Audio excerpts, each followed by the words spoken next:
সমগ্র দেশের মধ্যে একেবারে লুপ্তপ্রায় জনজাতি বীরহোর। এই জনজাতির মানুষজন পুরুলিয়াতে রয়েছেন। এই জনজাতি এখনও সমাজের মূল স্রোতে সেভাবে ফিরতে পারেনি। এখনও তারা জঙ্গল সন্নিহিত এলাকায় বসবাস করেন। সেখানে শুধু যে পাতা বা বনজ সম্পদ সংগ্রহ করতেই জঙ্গলে যান তা কিন্তু নয়, জঙ্গলে থেকে সেখানে বসবাস করতেই তাদের বেশি ভালো লাগে। সেই লুপ্তপ্রায় বীরহোর জনজাতির ছাত্রছাত্রীরাই এবার মাধ্যমিকে রেকর্ড করল। একসাথে 5 জন মাধ্যমিকে উত্তীর্ণ হলো। ববি শিকারী, লক্ষ্মীমণি শিকারী, ভারতী শিকারী, শিশুপাল শিকারী এবং অঞ্জলি শিকারী। এরপর কি হতে চাও বড় হয়ে? নার্স। নার্স? কেন? সায়েন্স ক্লাস ভালো লাগে তাই জন্য। নার্স কেন হতে চাও?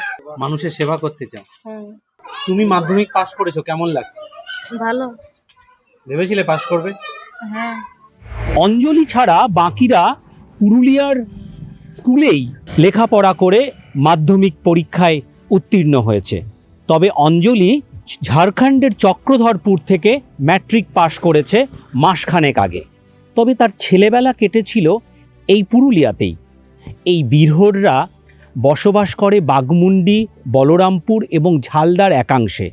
তবে যারা এই মাধ্যমিকে উত্তীর্ণ হয়ে রেকর্ড গড়েছে তারা থাকে বাঘমুন্ডির ভূপতিপল্লীতে। 2009 সালে কাঞ্চন ও সীতারাম শিকারী এই পথ চলা শুরু করেছিল। তারাই প্রথম মাধ্যমিকে উত্তীর্ণ হয়, আর তারপর থেকে ধারাবাহিকভাবে এই সাফল্য চলছেই।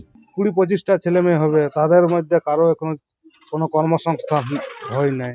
এটাও তো একটা ভাবতে হবে সরকারকে। আমি বলবো এটা যাতে এই 8 থেকে যারা আছে 20-25টা ছেলে মেয়ে, তাদেরকে কোনো কর্মসংস্থান ছোট মোটো করে হলেও দেওয়া উচিত। এটা তাহলে আমাদের এই ট্রাইবটা একটু আরো শিক্ষার মানটা বাড়বে। কখনো মাধ্যমিক, কখনো উচ্চ মাধ্যমিক, কিন্তু একসাথে 5 জনের মাধ্যমিকের গণ্ডি টপকানোর রেকর্ড নেই।